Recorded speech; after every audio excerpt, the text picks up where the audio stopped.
नमस्कार दोस्तों, स्वागत है आप सभी का हिंदी स्टडी में। आशा करती हूँ आप सभी स्वस्थ होंगे और अच्छे से तैयारी कर रहे होंगे। ये आज हम कहानी के क्वेश्चन देखेंगे जो PYQ हैं। स्टार्ट करते हैं अपनी क्लास। आज का पहला क्वेश्चन है, कफन कहानी में घीसू और माधव कफन के पैसे का क्या करते हैं। तो कफन कहानी में घीसू और माधव कफन के पैसे का क्या करते हैं। तो ये पूड़ियाँ खरीद कर खाते हैं, बोतल भर शराब पीते हैं, दोनों काम करते हैं। कफन कहानी जो है प्रेमचंद जी की कहानी है, और ये प्रेमचंद जी की कहानी कफन कब की है, 1936 की कहानी है। और एक यथार्थवादी कहानी है जो प्रेमचंद जी की कहानी है, क्योंकि इसमें कहानी में मतलब एक यथार्थता, एक दलित मतलब परिवार इस तरह से दिखाया गया, गरीब मतलब वो एक जो उनकी उसकी अरे इसमें है वो माधव माधव की पत्नी है बुधिया, जो मतलब प्रेग्नेंट है, और उसको मतलब ना ही वो देख पाते हैं ना ही उसका इलाज कर पाते हैं, वो तड़प तड़प के मर जाती है। ठीक, इस तरह से ये कहानी है कफन कहानी, इनकी बहुत अच्छी कहानी है ये। इसमें पूछ लें कि मतलब घीसू और माधव का क्या मतलब संबंध है, तो पिता पुत्र का संबंध है। घीसू पिता है और माधव पुत्र है। अब माधव की पत्नी का नाम क्या था, बुधिया। तो बुधिया के लिए पैसे मांगे थे इन्होंने कफन के लिए, जिनके ये पूड़ी खाई थी और शराब पी थी। आगे देखते हैं। निम्नांकित में मनोविश्लेषण प्रधान कथाकार कौन है। इसमें से मनोविश्लेषण प्रधान कथाकार कौन है, तो वो है मतलब कौन नहीं है वो, सॉरी दोस्तों, तो हमें देखना है। तो इसमें कौन नहीं है, तो वो सुदर्शन नहीं है, ईलाचंद जोशी, आज्ञा और जैनेन्द्र, ये मनोविश्लेषणवादी कथाकार हैं। अगर पूछे जाए कि मनोविश्लेषणवादी कथाकारों मतलब त्रयी में, जैसे मनोविश्लेषणवादी कथा त्रयी में कौन से आते हैं, तो वो आते हैं ईलाचंद जोशी, आज्ञा और जैनेन्द्र आते हैं, इस तरह से। ठीक है। और जैनेन्द्र के बचपन का नाम पूछे तो क्या है, तो आनंदी लाल था जैनेन्द्र के बचपन का नाम। और ये जो ये मतलब ये मनोविश्लेषणवादी कहानी है, तो इसकी शुरुआत कहाँ से मतलब मानते, अगर माने तो इसकी शुरुआत ईलाचंद जोशी के मतलब रचनाओं से मानते हैं। आगे देखते हैं। भोला राम का जीव व्यंग्य के लेखक हैं, तो भोला राम का जीव व्यंग्य के लेखक कौन है, हरिशंकर परसाई हैं। भोला राम मतलब हरिशंकर परसाई, ये भोला राम का जीव वो एक मतलब भ्रष्ट तंत्र के ऊपर मतलब ये एक बनाई हुई इनकी जो लिखी हुई कहानी है। और हरिशंकर परसाई एक कैसे लेखक है, व्यंग्य लेखक है। इनके सारे निबंध भी देख लेना, बहुत अच्छे से एग्जाम में पूछे जाते हैं जो हरिशंकर परसाई के निबंध हैं। ठीक है। और इनकी दो मतलब जो कहानी और हैं वो हैं, एक तो है शायद दो, एक हाँ, दो नाक वाले लोग और हंसते हैं रोते हैं। नारीपात मधुलिका का संबंध किस कहानी से है, तो मधुलिका का संबंध किससे है, तो ये पुरस्कार कहानी से पात्र है मधुलिका का। अरुण और मधुलिका पुरस्कार कहानी के पात्र हैं। जो इसमें दूसरे पात्र कौन से हैं, अरुण।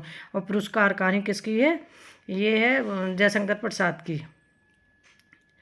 और ये आकाशदीप कहानी जो है जयशंकर प्रसाद की, अगर इसके पात्र पूछें तो ये इसके पात्र हैं चंपा और बुद्धगुप्त, इस कहानी के पात्र हैं।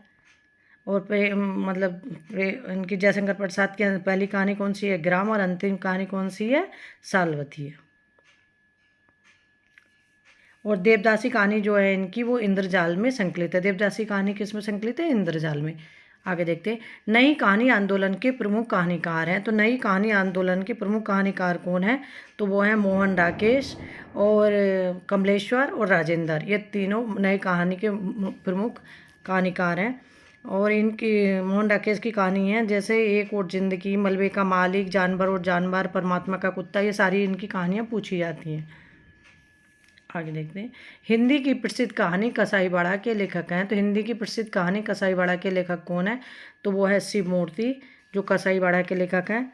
और ओम प्रकाश वाल्मीकि की कहानी कौन सी है, छत्री, जो पूछी जाती है। और शिवराम सिंह बेचैन की इनकी आत्मकथा है एक, वो मेरा बचपन मेरे कंधों पर। आगे देखते हैं।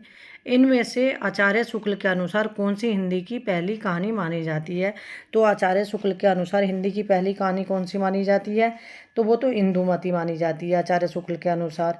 अगर पूछें कि लक्ष्मी नारायण लाल के अनुसार हिंदी की पहली कहानी कौन सी है, तो वो है 11 वर्ष का समय। और राय कृष्ण दास ने हिंदी की पहली कहानी माना है मतलब दुलाई वाली को। अगर बच्चन सिंह की पूछे तो बच्चन सिंह ने हिंदी की पहली कहानी माना है प्रणयनी परिणय को। आगे देखते हैं। अगर सबकी सर्वसम्मति से भी जैसे माने कि सबने मतलब हिंदी की पहली कहानी कौन सी है, तो हिंदी की पहली कहानी इंदुमती ही है। आगे देखते हैं, बंग महिला का असली नाम क्या था। तो बंग महिला जो है इनका असली नाम क्या था। तो इनका असली नाम था राजेंद्र बाला घोष। और इनकी वो कहानी है चंद्रदेव से मेरी बातें दुलाई वाली। इंदुमती किसकी छाया मानी जाती है। तो इंदुमती किसकी छाया मानी जाती है। तो ये टेम्पेस्ट की छाया मानी जाती है। टेम्पेस्ट क्या है। टेम्पेस्ट वो है शेक्सपियर का एक नाटक है टेम्पेस्ट, उसका छाया अनुवाद माना जाता है इंदुमती को। इनमें प्रवासी कहानीकार हैं। तो इनमें से प्रवासी कहानीकार कौन है। तो वो हैं तेजेंद्र शर्मा। प्रवासी कहानीकार कौन से हैं कि जो भारतीय हैं और मतलब किसी कारणवश मतलब विदेश में जाके बस गए हैं, लेकिन वो मतलब वहाँ जाके भी साहित्य का सृजन कर रहे हैं, साहित्य लिख रहे हैं। तो ठीक है, तो वो कैसे प्रवासी साहित्यकार हैं। अब प्रवासी साहित्यकार में जैसे तेजेंद्र शर्मा है, अभिमन्यु अनंत है, अचला शर्मा है, बहुत सारे लेखक हैं जो प्रवासी कहानीकार हैं, जो अभी भी मतलब साहित्य में लिख रहे हैं कहीं ना कहीं अपनी रचनाएं। जानवी कहानी के लेखक हैं। तो जानवी कहानी किसकी है। तो जानवी कहानी है ये जैनेंद्र की कहानी है। जैनेंद्र की कहानी एक वो ग्रामोफोन का रिकॉर्ड, अपना अपना भाग्य, ये पूछी जाती हैं इनकी सारी कहानियाँ। अज्ञे की है बिपथगा शरणार्थी जयदोल। उपेंद्र नाथ अस्की कौन सी है। कांगड़ा कतेली। आधुनिक खोजों के अनुसार पहली मौलिक कहानी है। तो आधुनिक खोजों के अनुसार पहली मौलिक कहानी कौन सी है। एक टोकरी भर मिट्टी। ये एक टोकरी भर मिट्टी किसकी है। ये माधव राव सप्रे की रचना है टोकरी भर मिट्टी। ठीक है, इसमें एक साहूकार की और एक बूढ़ी की, और बूढ़ी मतलब एक बूढ़ी है और उनकी पोती की कहानी इसमें दी गई है। रानी केत की कहानी इंशाल्लाह खां की रचना है। और इसका दूसरा नाम क्या है। उदयभान चरित है। उसने कहा था चंदा शर्मा के गुलेरी की रचना है। पंच परमेश्वर प्रेमचंद की रचना है। आगे देखते हैं, कहानी के रूप में विख्यात पुरातत्ववेत्ता हैं। तो कहानी के रूप में विख्यात पुरातत्ववेत्ता कौन से हैं। चंदा शर्मा गुलेरी। चंदा शर्मा गुलेरी ने केवल 3 कहानियाँ लिखी थी, बुद्धू का कांटा, सुखमय जीवन और उसने कहा था। इस तरह से इनकी 3 कहानियाँ चंदा शर्मा गुलेरी जी की। और बिशंबरनाथ शर्मा कौशिक की कहानी कौन सी है। इनकी मतलब राखी रक्षाबंधन। बिशंबरनाथ शर्मा कौशिक की कहानी पूछी जाती है रक्षाबंधन। राधिका रमण प्रसाद सिंह की कानों में कंगना। आगे देखते हैं, प्रेमचंद की कहानियों की संख्या लगभग है। तो प्रेमचंद की कहानियों की संख्या लगभग कितनी है। तो प्रेमचंद की कहानियों की संख्या लगभग 300 है, जो मानसरोवर के मतलब 8 भागों में संकलित हैं, जो प्रेमचंद की कहानी है। और 15 उपन्यास हैं इनके प्रेमचंद के। कौन सी कहानी घटना प्रधान है। तो कौन सी कहानी घटना प्रधान है। तो पंच परमेश्वर कहानी घटना प्रधान है इसमें। वो पंच परमेश्वर कहानी के अगर वो पात्र पूछे तो उसमें था अलगू चौधरी, जुम्मन शेख और थे एक शायद राघव मिश्र। हाँ, राघव मिश्र थे। झबरा किस कहानी का पात्र है। तो झबरा किस कहानी का पात्र है। ये फूस की रात कहानी का पात्र है झबरा। झबरा कुत्ता और हल्कू ये फूस की कहानी के पात्र हैं। अब फूस की कहानी किसकी है। मुंशी प्रेमचंद की है। और कहानी सम्राट कौन है। मुंशी प्रेमचंद। उपन्यास सम्राट कौन है। मुंशी प्रेमचंद। आगे देखते हैं, प्रसाद की गुंडा कहानी में इतिहास के किस युग का चित्रण है। तो प्रसाद की गुंडा कहानी में इतिहास के किस युग का चित्रण है। तो प्रसाद जी की जो गुंडा कहानी है इसमें ईस्ट इंडिया कंपनी के समय का चित्रण है। और ये जो कहानी है गुंडा कहानी, ये इंद्रजाल में संकलित है। और इसका अगर पात्र पूछे तो गुंडा कहानी का पात्र कौन सा है। तो वो है नन्हूक। आगे देखते हैं, पूंजीपतियों की शोषक वृत्ति को उजागर करने वाले लेखक हैं। तो पूंजीपतियों की शोषक वृत्ति को उजागर करने वाले लेखक हैं यशपाल। और यशपाल प्रेमचंद जी की परंपरा के कहानीकार हैं। और एक जैसे मार्क्सवादी कहानीकार के रूप में, प्रगतिवादी कहानीकार के मतलब काव्यधारा के रूप में ये जाने जाते हैं जो यशपाल है। और इनकी प्रथम कहानी कौन सी है। मकरील है यशपाल की। आगे देखते हैं, राजस्थानी परिवेश में प्रेम की निगूढ़ अभिव्यक्ति मतलब किस कहानी में मिलती है। तो गदल कहानी में मिलती है। एक गदल कहानी किसकी है। रांगे राघव की कहानी है। नई कहानी की विशेष उपलब्धि किस क्षेत्र में रही। तो नई कहानी की विशेष उपलब्धि किस क्षेत्र में रही है। तो वो है बदलते सामाजिक पारिवारिक रिश्तों के चित्रण में, जो इनकी मतलब विशेष उपलब्धि कहानी की जो रही है। और सबसे प्रिय अगर पूछा जाए गद्य में तो सबसे प्रिय क्या है। तो कहानी सबसे प्रिय है, मतलब आधुनिक युग में सबसे ज़्यादा प्रिय क्या रही। कहानी रही है। आगे देखते हैं, शतरंज के खिलाड़ी किसकी रचना है? तो शतरंज के खिलाड़ी किसकी रचना है? ये प्रेमचंद की रचना है, शतरंज के खिलाड़ी। और यह श्री लाल शुक्ल की रचना है, यह घर मेरा नहीं, इसकी रचना पूछी जाती है, यह घर मेरा नहीं। हरिशंकर परसाई के तो आपने देखी है अभी। इनमें से शिव मूर्ति की कहानी नहीं है, तो शिव मूर्ति की कहानी कौन सी नहीं है? अकर्मक क्रिया। तो अकर्मक क्रिया जो कहानी है ये है, मैं भूल रही हूँ, कमेंट करके बताना आपको पता है, नहीं तो मैं कमेंट में लिख दूँगी ये, ठीक है। और शिव मूर्ति की कहानी जो है उन्हें देख लेते हैं, भारतनाट्यम, कसाईवाड़ा और तिरिया चरित्र। तो इसमें कसाईवाड़ा तो शिव मूर्ति की जो कहानी है बहुत बार एग्जाम में पूछी जा चुकी है। निम्नलिखित में से राजेंद्र यादव की कहानी कौन सी है? तो राजेंद्र यादव की कहानी कौन सी है? जहाँ लक्ष्मी कैद है। और एक और मोहन राकेश की कहानी है, एक और जिंदगी, और ये है तालाश जो है ये कमलेश्वर की कहानी है। और आगे देखते हैं, घीसू और माधव प्रेमचंद की किस कहानी के पात्र हैं? तो घीसू और माधव प्रेमचंद की किस कहानी के पात्र हैं? तो ये कफन कहानी के पात्र हैं, जो घीसू और माधव हैं। और बुधिया, ये उषा प्रेवन्ना की वापसी किस विधा की रचना है? तो उषा प्रेवन्ना की जो वापसी है वो किस विधा की रचना है? तो ये पहले की वापसी किसकी कहानी है? ये उषा प्रेवन्ना की है। और किस विधा की है? ये कहानी विधा की रचना है। निम्नलिखित में से कौन सा युग्म संगत है? तो कौन सा युग्म संगत है? तो ये है राजा निर्वसिया कमलेश्वर की रचना है। और जिंदगी और जोक अमरकांत की रचना है। बंद गली का आखिरी मकान धर्मवीर की रचना है। और इंसान के खंडार ये मोहन राकेश की रचना है। आगे देखते हैं, निम्नलिखित कहानी लेखन में निम्नलिखित में से किस तत्व की आवश्यकता नहीं होती? तो कहानी लेखन में निम्न में से किसकी आवश्यकता नहीं होती? तो वह है यथासंभव तुक और लय का ध्यान।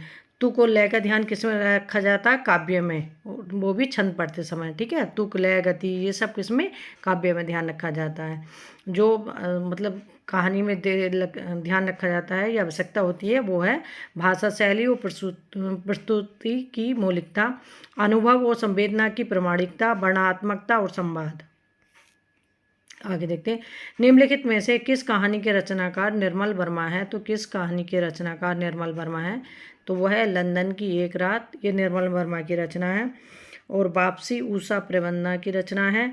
और यह है सपाट चेहरे वाला आदमी, ये दूधनाथ सिंह की रचना है। एक और विदाई ये गंगा प्रसाद की रचना है। शेखर जोशी की कहानी इनमें से कौन सी है? तो शेखर जोशी की कहानी कौन सी है? कोसी का घटबार जो है शेखर जोशी की कहानी है। और इसके पात्र अगर पूछे तो कौन से हैं? लक्ष्मा और गोसाई, ठीक है। ये एक प्रेम कहानी है। आगे देखते हैं, इसमें ये कहानी जो दे रखी है ना, जैसे मांस का दरिया, मांस का दरिया किसकी कहानी है? ये कमलेश्वर की है। और जहाँ लक्ष्मी कैद है ये राजेंद्र यादव की कहानी है। और बंद गली का आखिरी मकान ये धर्मवीर की रचना है। रक्षाबंधन कहानी के लेखक हैं, तो रक्षाबंधन कहानी के लेखक कौन है? विशंबरनाथ शर्मा कौशिक हैं। और वो है राखी बंधवाई वृंदावन लाल वर्मा की कहानी है। और रक्षाबंधन नाटक किसका है? हरिकृष्ण प्रेमी का नाटक है। 8 भागों में प्रेमचंद की कहानियाँ किस नाम से संकलित हैं? तो 8 भागों में प्रेमचंद की कहानियाँ किस नाम से संकलित हैं? तो वो मानसरोवर नाम से संकलित हैं। जो प्रेमचंद की कहानियाँ 300 कहानियाँ इसमें संकलित हैं। उसने कहा था कहानी के लेखक हैं, उसने कहा था कहानी के लेखक कौन है? चंद्र शर्मा गुलेरी हैं। और ये जो उसने कहा था कहानी, इसका अगर टाइम समय पूछें तो कब की है? ये 1915 ईस्वी की कहानी है और फ्लैशबैक पद्धति पर लिखी गई कहानी है। और इसका नायक कौन है? लहना सिंह इसका नायक है। और एक समीक्षक है मधुरेश, उन्होंने इसको हिंदी की पहली कहानी माना है। और प्रथम विश्व युद्ध की पृष्ठभूमि पर लिखी गई कहानी है। आगे देखते हैं, विश्व सानी द्वारा रचित कहानी संग्रह नहीं है। तो विश्व सानी द्वारा रचित कहानी संग्रह कौन सा नहीं है? कांट का सपना। कांट का सपना किसकी रचना है? मुक्तिबोध की रचना है। भाग्य रेखा, बागचू और निशाचर ये किसकी रचना है? विश्व सानी की रचना है। एक प्लेट सैलाब कहानी की लेखिका हैं, तो एक प्लेट सैलाब कहानी की लेखिका कौन है?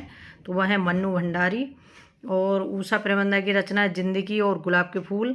कृष्णा सोपती की रचना है बादलों के घेरे में। या शिवानी की रचना है लाल हवेली। आगे देखते हैं, जगदम्बा बाबू गांव आ रहे हैं कहानी संग्रह किस कथा लेखिका का है? तो जगदम्बा बाबू गांव आ रहे हैं कहानी संग्रह किस कथा लेखिका का है? तो यह चित्रा मुद्गल का है। और ममता कालिया का है सीट नंबर 6।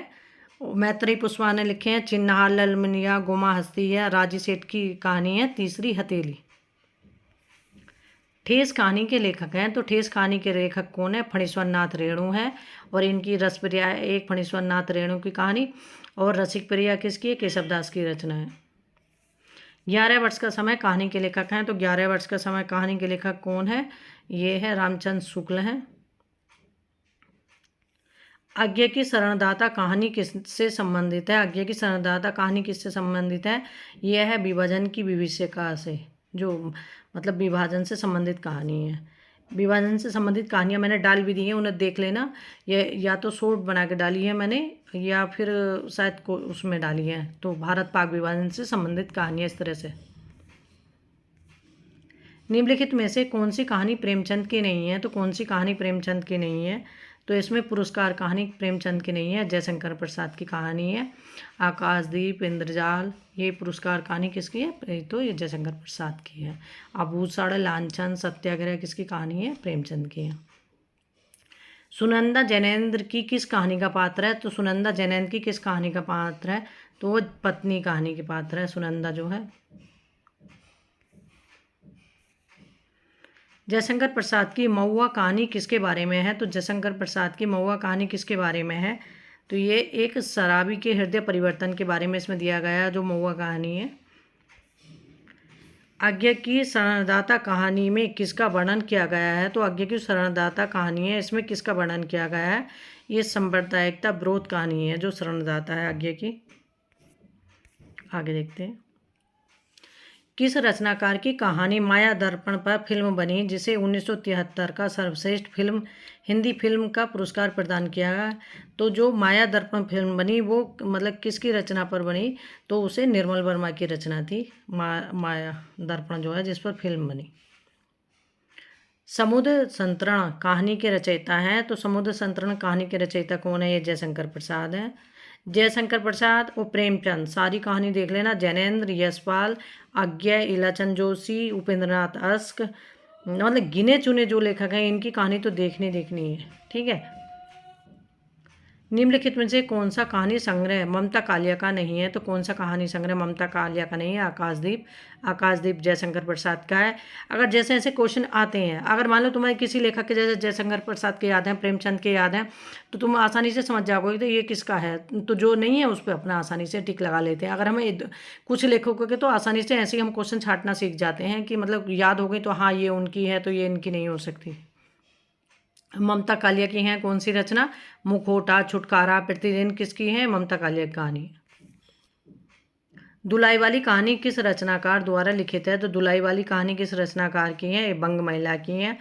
जो पहली कहानी है जैसे किशोरी लाल गोस्वामी की रचना है, बंग महिला की है और रामचंद्र शुक्ल की है। कहानी का विकास क्रम कब से होता है? कहानी का विकास क्रम जो होता है वो द्विवेदी युग से होता है। ठीक है। तो द्विवेदी युग से 1900 से कहानी का मतलब जो पहले की कहानी है, जैसे रानीखेत की कहानी इन्होंने पहली मानी है और चंदा शर्मा गुलेरी की कहानी मानी है। मतलब 2-4 कहानियाँ जो पहली हैं ना, तो सब जो बात की हैं 1900 के बाद की कहानियाँ। और कहानी की शुरुआत अगर पूछे कब से हुई तो 19वीं सदी से और 1900 ईस्वी से मानी जाती है, द्विवेदी युग से।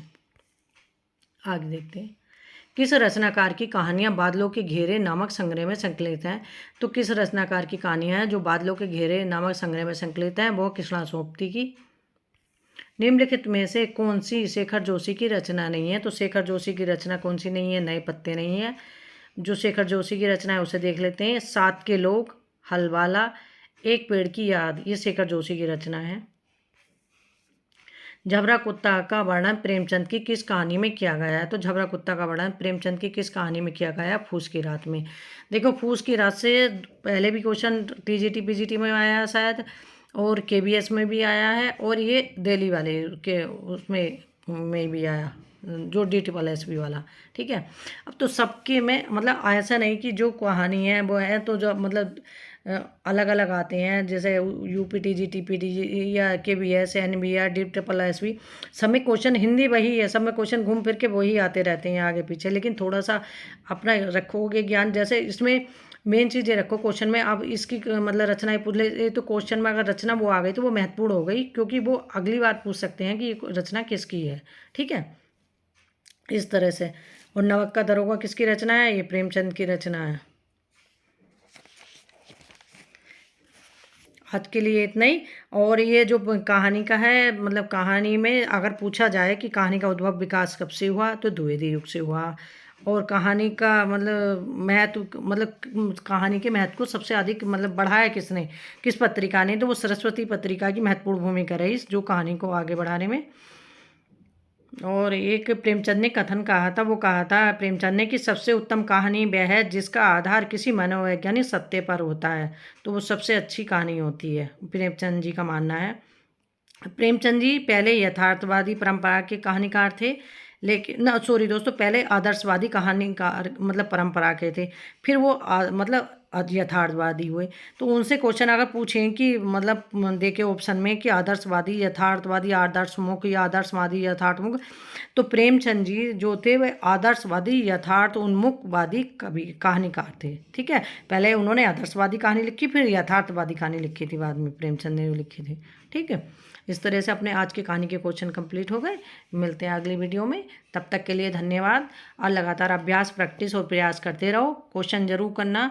ठीक है, अब मैं सोचती हूँ खाली अगर मैं डेली डेली आपको लेक्चर दूँ तो वो भी बहुत टाइम ख़राब होता है, इसलिए सोचती हूँ बस कम बोल के जितना आपको दिया जाए। अगर इस वीडियो को तुम 1 से 2 बार भी सुनोगे तो बहुत सारे क्वेश्चन आपके सही हो जाएंगे कहानी से। ठीक है।